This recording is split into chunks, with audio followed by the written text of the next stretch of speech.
My parents have never liked me. You see, they were high school sweethearts and even went to the same college. They had big plans to travel the world and experience different cultures. But all of those dreams were shattered when my mother found out she was pregnant when they were still in college. They wanted to terminate the pregnancy, but their parents did not allow them to do so. Eventually, my mother had to drop out of college to stay with her parents because she could not take all the people staring and gossiping about her. This is how I was born. My mother hated me, but my grandparents absolutely adored me. For a very long while, I thought my mother was actually my sister and my grandparents were my parents since my mother never spent any time with me. She would ignore me or scream at me if I tried to get her attention.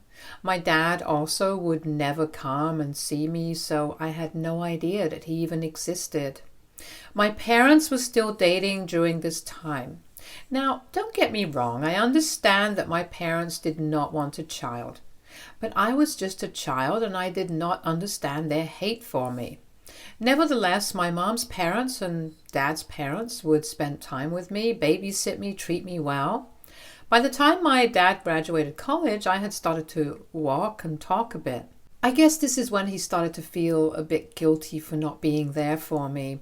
He started to come every weekend to visit me. I thought he was just a friend of my grandparents.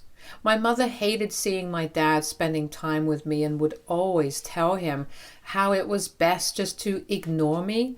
But my grandparents encouraged my dad to get to know me, and this is how I found out who my real dad was.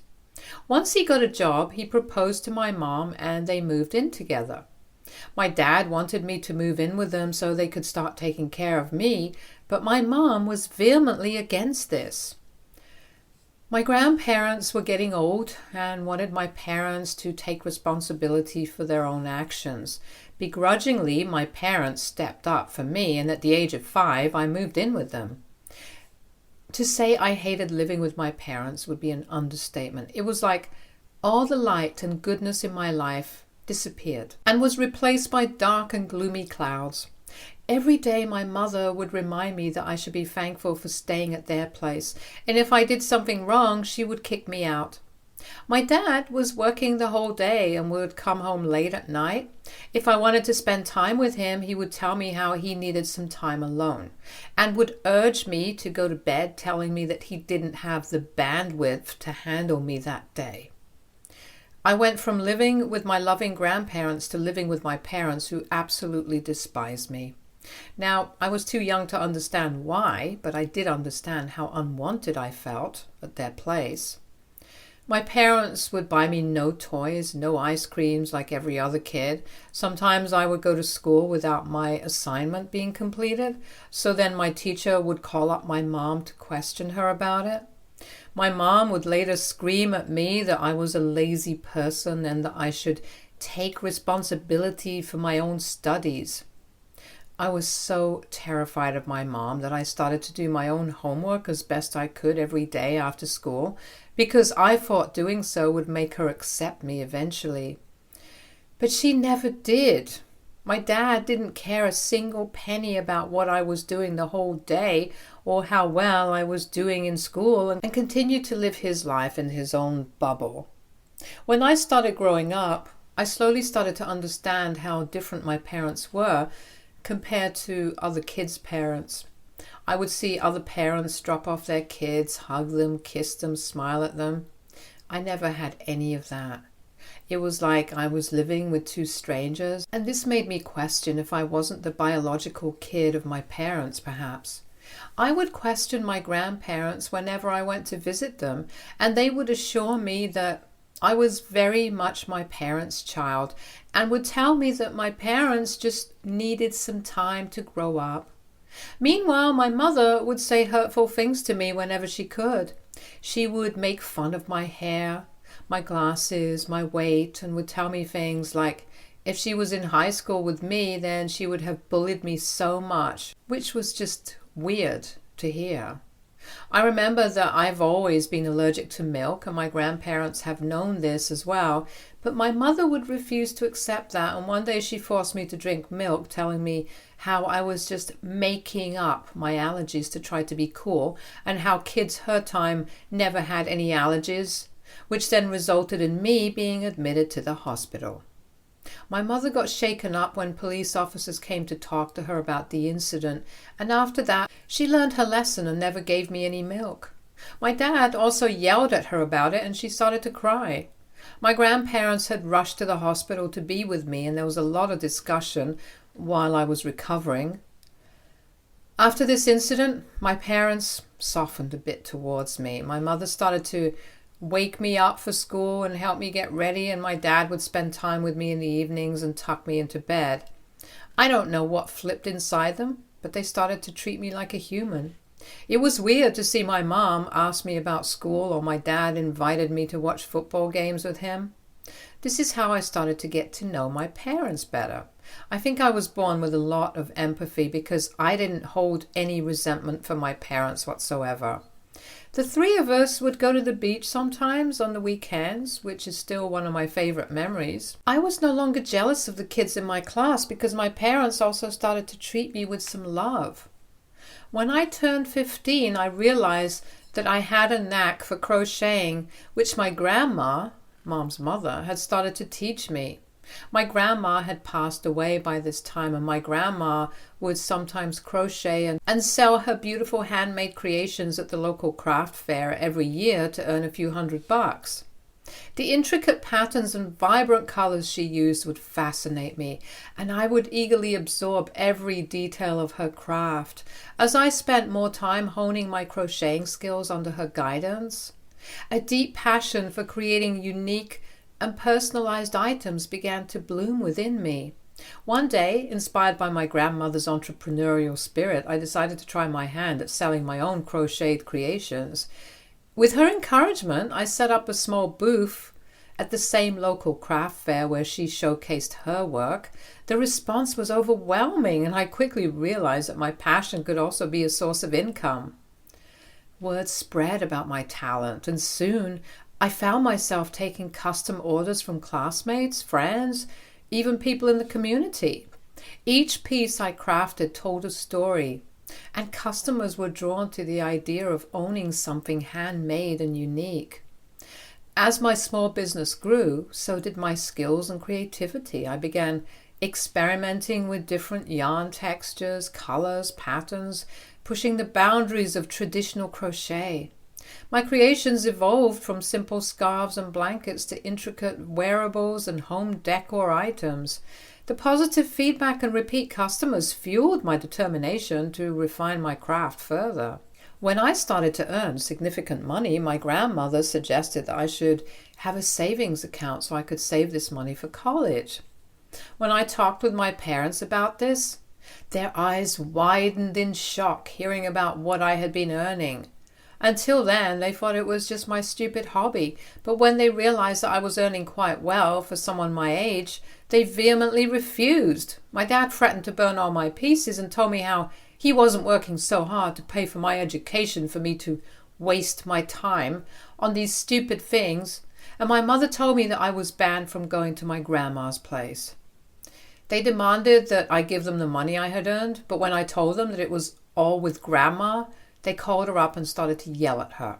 When my grandma found out that they were trying to steal my money from me, she basically refused to give them anything, while my parents screamed at her about how they deserved every cent. This is how I realized that my parents had never changed over the years. They were very much the same, selfish, self-serving. I could not just give up my passion for crocheting, and I wasn't going to lose out on earning money from this successful side business, which could potentially help me through college. Seeing how my parents were behaving, there was a good chance they might not even send me to college. So I needed to take matters into my own hands and work for my future. I had to come up with a plan so I could go to my grandma's place every weekend and work on my designs. I started to lie to my parents and tell them how I was spending time and sleeping over at my best friend's place, who also knew about the entire situation with my parents and supported me. I would then go to my grandma's place and we would crochet away so we could fill in the pouring orders from our clients. While my grandma continued to play a pivotal role in building my business, I also embraced different online platforms like Instagram, TikTok, Facebook to reach a broader audience. Social media became a powerful tool for showcasing my work and connecting with fellow artisans. The digital realm opened up endless possibilities, allowing me to share my passion with a global community. As the years passed, my small booth at the local craft fair transformed into a thriving online business. My grandmother helped me open a bank account with her as the co-owner of the account. I trusted my grandma inexplicably, and it was thanks to her that I could save up all the money I was earning for my college. My grandma believed in me when my own parents wanted to just take away my money for their own use. Once my mother went through my phone without me knowing about it, she found out about my online business and how I was still operating it behind their backs. This resulted in a huge fight with my parents screaming at me and my grandma. They demanded that I withdraw all the money I had earned and give it to them since they had raised me and taken care of me all my life. I was on the verge of tears while trying to make them understand that this was for my college and that I wasn't really doing any harm to anyone. My dad screamed that I had gone behind their back and that he could not trust me anymore. My mother asked me to delete my Instagram page and stood right next to me to check if I was really deleting it. I cleverly deactivated my account instead, so that later I could activate my account once I was free from my parents. Then they implemented strict phone restrictions from 9 a.m. to 4 p.m. and 12 a.m. to 8 a.m. They also started tracking my location and monitoring my entire internet history with notifications triggered if I searched for anything deemed bad. Even innocuous things like shopping for underwear. I was allowed to go out with my friends only twice a week, but I had to come straight home afterwards. Otherwise, they would call me and my friends multiple times. Occasionally, I was allowed to hang out with my grandma for a couple of hours after school, but they banned me from doing any crocheting with her. Otherwise, they threatened to take away my phone and internet access. There were so many days that I just wanted to run away, but I was still 17 and had no way out. I requested my parents to let me have a part-time job at the local cafe, which they allowed, but told me that I had to pay them 30% of what I was earning. I agreed without any fights. I would give them 30% of my earnings every week, and the rest, 70%, I would give to my grandma to deposit in my bank account. My parents would continue to make my life difficult by regularly barging into my room at odd times to check my room, go through my chats and emails, and monitor my location. If I didn't listen to them or follow their rules, I was either grounded or they would force me to give them more of my earnings that week. Regardless of what my parents were putting me through, I concentrated on working hard at school and getting good grades. I knew that I needed to get into a good college to escape this life, so I worked my ass off. The night before I was going to turn 18, I packed up whatever it was that I had bought for myself and left other things like my clothes and my phone in the room. I made sure to wipe my phone clean so they would not find out anything about me. I also knew my parents would not allow me to take anything that they had brought for me, so I didn't take any of their stuff. The plan was already set. My grandma came to pick me up early in the morning so I could finally move in with her. My parents were shocked to see me moving out and started fighting with my grandma, saying that they were going to involve the police. I told them to go ahead, since I was 18 now and could do whatever I wanted. My parents then tried to blackmail me and said how they would tell everyone about what an ungrateful daughter I was and that everyone would shun me for leaving my parents. But I did not care. They even threatened that they would not help me for college, but I just smiled since I had saved up enough and was even up for a scholarship, so I no longer needed their help. As I walked out of the house, I felt a mix of fear, relief, and determination. Little did I know my journey was about to take an unexpected turn. The first few weeks at my grandma's place were a breath of fresh air. The strict restrictions were lifted and I could finally breathe without the constant monitoring. The first thing I did was buy myself a new phone and get a new mobile number. Next, I went to the bank with Grandma and took all my relevant documents so I could convert my minor account to an individual account. I was so happy to finally get my own card and account where I no longer had to ask for anyone's permission. I also deactivated my Instagram account so I could get back to my crocheting business. My grandma was very supportive and even offered me a small space in her house to set up a makeshift studio so I could get back to crocheting. Just a week after I had moved out of my parents' place, I found out from relatives and old neighbors that my parents had set up a party where they were finally celebrating their independence. Apparently, they were extremely happy that this was the start of their new family, free from the burden of having me around, and were telling people how they finally could live child-free. They had invited other child-free friends and had posted multiple pictures of them laughing and drinking throughout the night, with not a care in the world. Initially, the news stung. The fact that my own parents were celebrating my absence just a week after I had left them, showcasing their newfound freedom, felt like a cruel twist of fate. My dad's parents were also shocked to hear them celebrating, and they tried to reach out to me. They would travel a lot in their RV, exploring around the country, so it had been years since I had talked with them. When they finally got my new number from one of my cousins, they immediately called me asking about everything. I told them the truth about what had been happening between me and my parents and how I had left home. They were shocked to hear how my parents had been abusing me. They questioned me why I didn't reach out to them for help, but I told them about how my parents would monitor my phone, so I wasn't allowed to talk to a lot of people except a handful of friends and my grandma.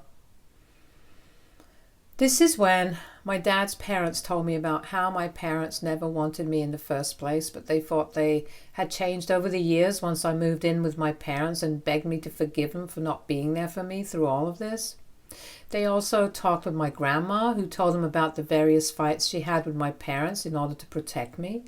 After this, my dad's parents took it upon themselves to tell each and every family member about what my parents had put me through. Slowly, the news spread through my relatives and family, friends, and everyone started calling me and offering their support. I was surprised to see how sympathetic everyone was to my plight. Some even offered me monetary compensation, but I would refuse and tell them about my crocheting business and how they could help me by spreading the word so I could get more clients. This is how my business started to slowly pick up. During this time, I had been accepted into my dream college with a full scholarship. My life was finally about to change for the better. It wasn't very far from my grandma's place, so I could come and visit her every weekend and spend time with her at work on my crocheting. My dad's parents decided to gift me their old car, which needed a bit of repairing but was manageable, so it would be easier for me to come back to my grandma's place. During this time, one of my friends, who had been working for a local newspaper, reached out to me and asked me if she could write a story on me, since there were not a lot of young entrepreneurs in our area who had their own business like me, and told me how my story could inspire other youngsters to find their own path. After some thinking, I agreed to sit for an interview. I honestly didn't think it was a big deal since my business still needed a lot of work. But nevertheless, I hoped that if there was a kid out there like me, stuck in a toxic environment, I hoped that they would read my story and feel inspired from it. When my story came out, I felt surreal to see my own story in the paper. I know it's a very small achievement to be featured in your local paper, but for the first time in a very long time, I felt proud of the fact that I had worked so hard on my business despite all the difficulties. My grandma was extremely proud of me, and other relatives and friends started reaching out to me, congratulating me for this success. This was a new feeling since my parents had never supported nor complimented me about my hard work while growing up. My parents must have read the story as well, so they called my grandma to scream at her about how I betrayed them by going behind their backs. They told me and Grandma that since I had started the business while still living with them, I needed to not only give them credit publicly, since relatives had been bashing them ever since I told them about their controlling behavior, but that I needed to share with them my profits as well. They threatened to take me to court, but my grandma told them that I had done all the business under her roof so they could try going to court over it if they wanted, because they would lose. I was so pissed at how my parents were behaving that I wanted to scream and yell at them, but I knew I could not do that.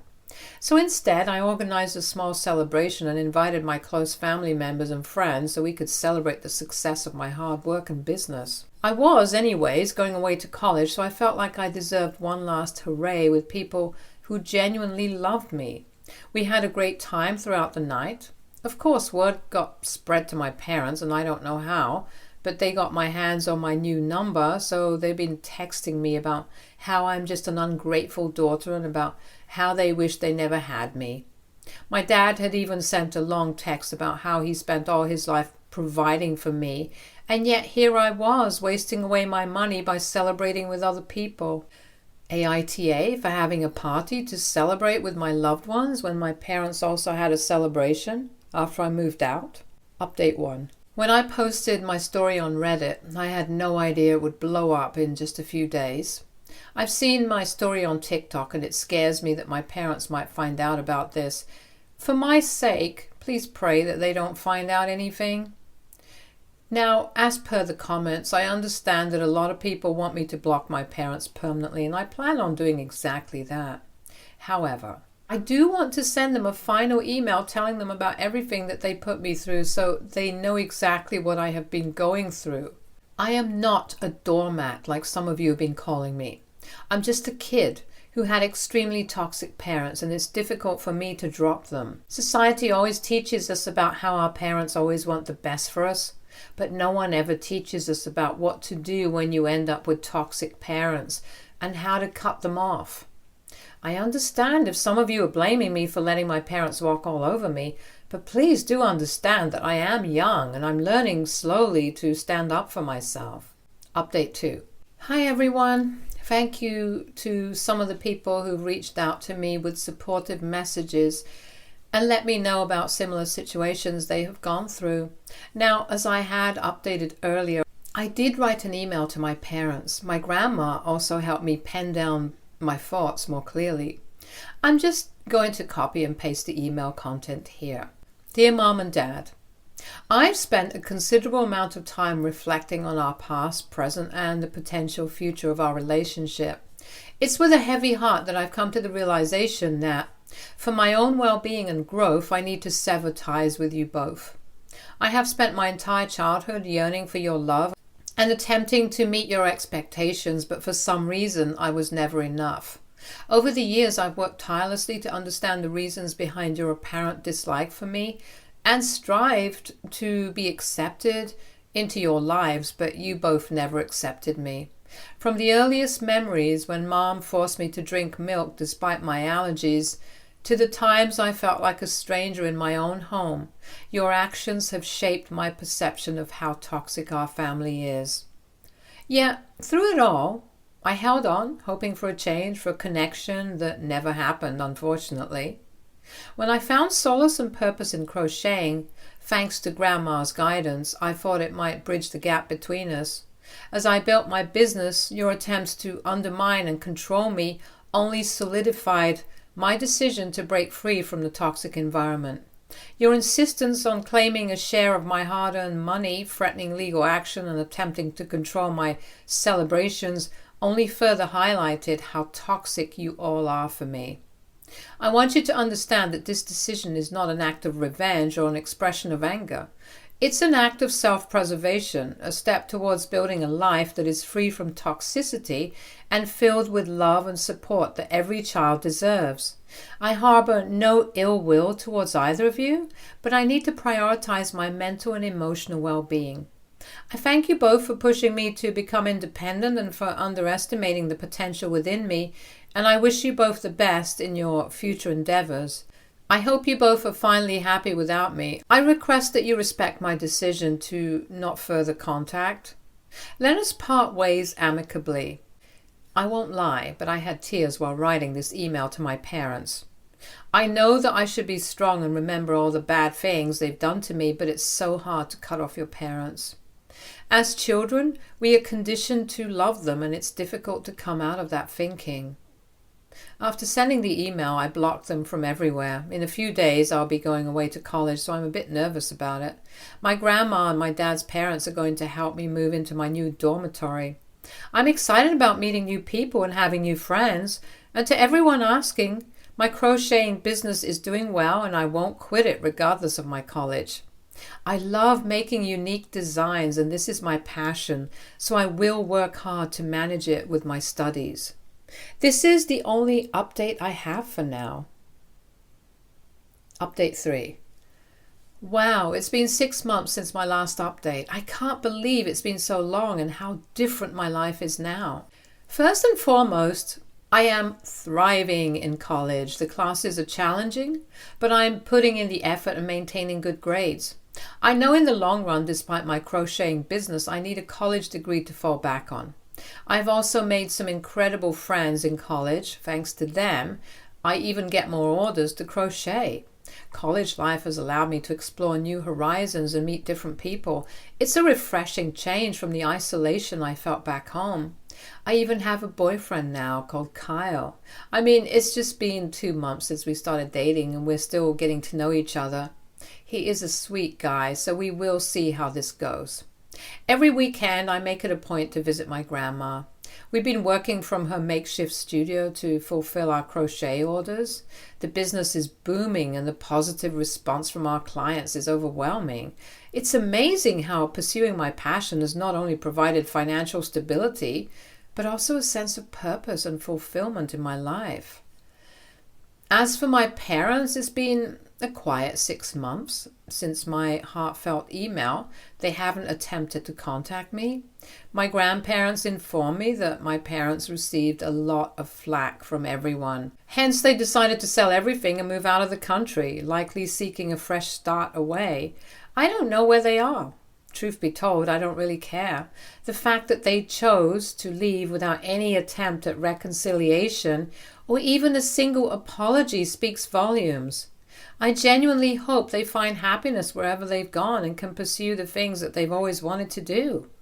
It's time for me to focus on my own journey and continue building the life I have always dreamed of. I want to express my gratitude to all of you who've been following my story and offering words of encouragement. Your support has meant the world to me. If there's one lesson I have learned through all of this, it's the importance of surrounding yourself with people who uplift and believe in you. Thanks to my grandma and friends who believed in me. This will probably be my last update. Thank you, everyone. Stay tuned for more stories from our girl relationships.